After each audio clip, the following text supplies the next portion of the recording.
is actually the Iranian National Army Day, which is designated on April 18th to thank the Iranian Army and to commemorate the contributions the Iranian Army has made to the Islamic Republic, and especially to bringing about and leading the Islamic Revolution to victory back in 1979.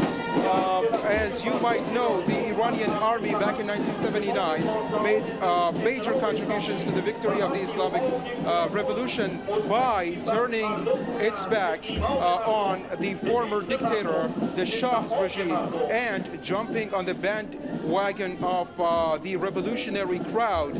At that time, back in 1979, the senior commanders of the Iranian Army announced their neutrality in the conflict between the revolutionary guard, between the revolutionary crowd, the public, the Iranian public, and the Shah's regime. And this neutrality was tantamount to announcing their support for the Islamic Revolution, which ultimately led to the victory of the Islamic Revolution back in 1979, which followed a historic speech by the late founder of the Islamic Republic, Ruhollah Khomeini, who said that the Iranian army from now on is referred to as the Popular Army, and the Iranian army, or the Islamic army, which is maintaining close ties with the public. And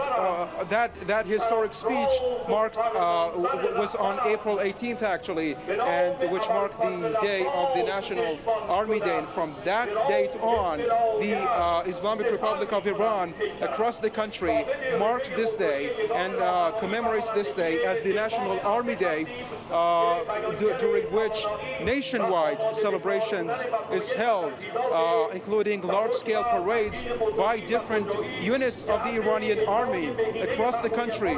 So this large-scale parade is not only going on inside Tehran, in the capital, but also across the country, in different cities across the country. So what we are going to expect today is that the latest state-of-the-art military equipment and hardware produced indigenously by the Iranian armed forces are going to be put on display. So just a few minutes ago, around 60 helicopters from the Iranian army were hovering around during Hassan Rouhani's speech. And right now, as you see behind me, the latest achievements of the Iranian army, the latest technology of the Iranian army are put on display. So the Iranian armed forces were, for 4 decades, were suffering from the West's arms embargo, and that's led to the self-sufficiency of the Iranian armed forces in producing indigenous military hardware. So those 4 decades of armed sanctions of the Iranian armed forces led to the country trying to stand on its feet and produce its own military, essential military equipment. So Iran has recently made great achievements in producing indigenous and homegrown military equipment. And it is not just conventional military equipment, but also Iran has managed to build high-tech military hardware, including some drones, unmanned aerial vehicles, and the ballistic missiles, which the West keeps blaming the Islamic Republic for producing ballistic missiles, which Iran keeps saying that it is non-negotiable. Producing military equipment is a must for protecting the country from potential attacks, so it is non-negotiable because Iran was a country which suffered 8 years of the Iraqi-imposed war on the country, which was waged by Iraq, but was supported by a lot of other countries, including the West and the United States in particular. So the country has suffered an imposed war during which the army made great contributions to defend the country and defend the Iranian sovereignty and defend the Iranian soil from Iraq's aggression at that time. So Iran, whenever it comes to the U.S. blaming the country or trying to accuse the country of creating instability in the region by referring to Iran's ballistic missiles, Iran says and argues that it has to defend itself from potential attacks, not only because of having the experience of 8-year imposed war by Iraq, but also because currently the region is in turmoil. We see the neighbors of Iran, most of the neighboring countries like Syria, like Iraq, Afghanistan, the region is under, the region is in turmoil. In Syria, in Yemen, Saudi Arabia is attacking Yemen. All right, Yusuf, stay with me. Let me, so I know it's difficult for you to hear me. Needs to protect itself from potential attack. All right, thanks, Yusuf. Of course, we're going to be checking back with Yusuf as the military parade continues to be underway. I'm going to cross over right here in Tehran, joined by Said Mostafa Khoshchesh, a political analyst in Tehran.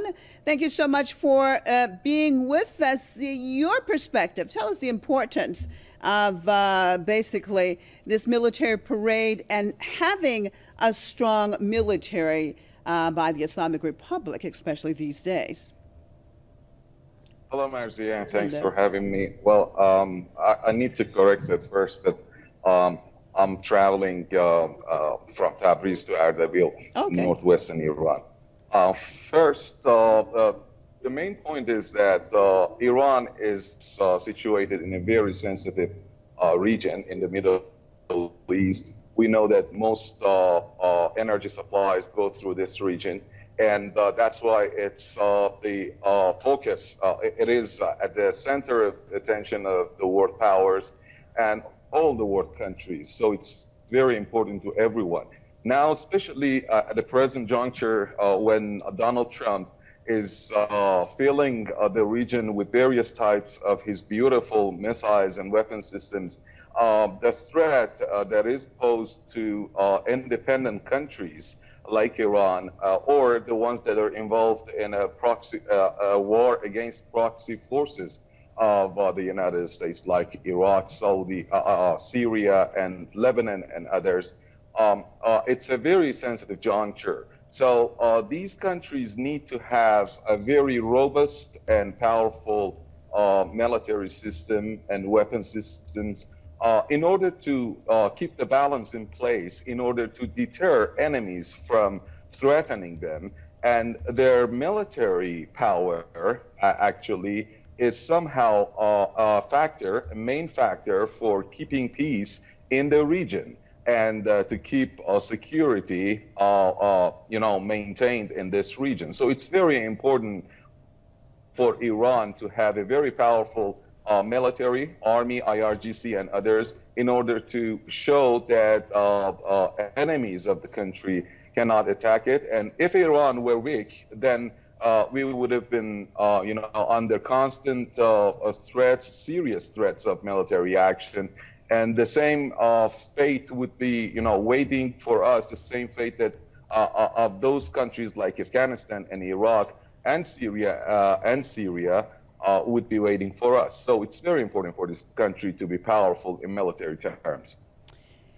And Mostafa, we see the situation now seems more sensitive than usual. Of course, we've seen the country under continual attack, at least rhetoric-wise, anyway, since 1979. But I want to talk about Iran's power in the region. Do you think that that is playing an even bigger role in the rate of the aggression by powers such as the U.S. And others? Because, of course, with the situation that's taking place in Syria, that this was a big defeat for the United States and those it supports. Do you see the U.S. become more aggressive against Iran, and do you think it is related to Iran's power not only in the region but globally? Oh, yes, it's very important. As a matter of fact, another point which is very important with regard to Iran's military power and powerful military and army is that its military is serving global peace and security. We know that this region has been under attack by various terrorist groups that are nurtured, trained, and supplied with arms by Saudi Arabia, by Turkey, and many other nations that are allies to the United States, including Israel. And this has been admitted by a number of U.S. officials, former and present U.S. officials, including Joe Biden, Michael Flynn, and others, who have all admitted that their allies are responsible for the spread of terrorism in this part of the world. The same terrorist groups that are operating actually in Syria and in Iraq, they have been killing people all throughout the world, in Malaysia, in the Philippines, even in China. They have claimed, to be establishing a new caliphate of Wahhabi terrorist groups in there, and they've been killing people in Europe, various parts of Europe. And the countries that are standing to the same terrorist groups and killing them are only Iran, Syria, Russia, along with Hezbollah and Popular Forces of Iraq. They have been, clamping down on ISIL and other Wahhabi Takfiri terrorist groups like An-Nusra, Ahrar, and others in order to, keep peace, not just in this part of the world, in the region, not just for themselves, but for Europeans who've been being killed by these terrorist groups. So they should be thankful to these countries rather than bombing them like what happened last week by France, the United States, and Britain, who punished Bashar al-Assad and his army for standing up to the terrorists, the same terrorists that are killing people in Paris, in Nice, in London, everywhere. And Iran's power, along with Russia, these two have been standing up to these terrorist groups. So it shows that the more powerful they are, the more stability we would see in this region and in the whole world. Contrary to what we see with regard to the United States, contrary to what we see with regard to the European nations, I mean the trio, France, Germany, and also Britain, who are misusing their power in violation of the UN Charter, in violation of the UN Security Council, in violation of all international rules and regulations. They attack independent nations, sovereign nations, with the help of their military power. Their allies in the region, Israel, is going the same path. They're doing the same thing. Israel bombed Syria, not just for the first time, but it has done that several times so far. It's been killing Iranian advisors in there, and it has admitted in a New York Times report, it has been acknowledged by senior military officials of Israel that they had planned to hit Iranian targets in Syria in order to increase tensions in the Mustafa, region. sorry to interrupt you. Thank you so much for contributing to this morning. Appreciate it. Said Mustafa Khoshesh here out of Tehran. Viewers, you're looking at these live images coming out of Tehran this morning, and the military parade on Army Day here in Iran.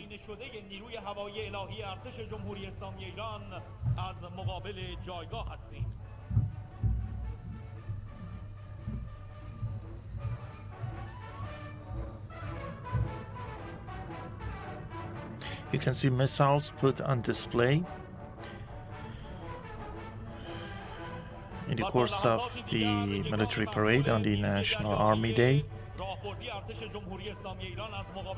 and also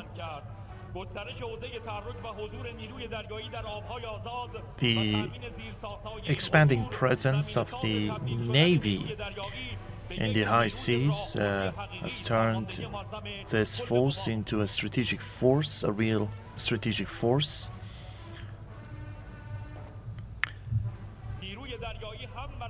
As mentioned by the Commander-in-Chief of the Armed Forces. You can see Jamaran destroyer.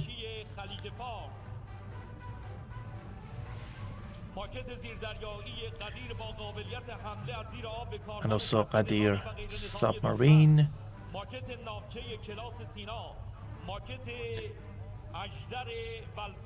and Valfajr torpedo.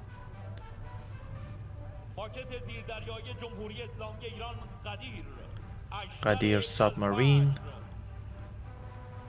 Valfajr torpedo, Shahab vessels, As-Sabahat submarine,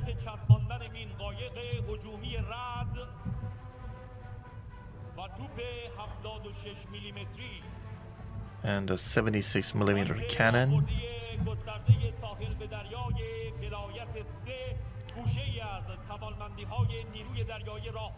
These are part of the capabilities of the Army's Strategic Navy Force.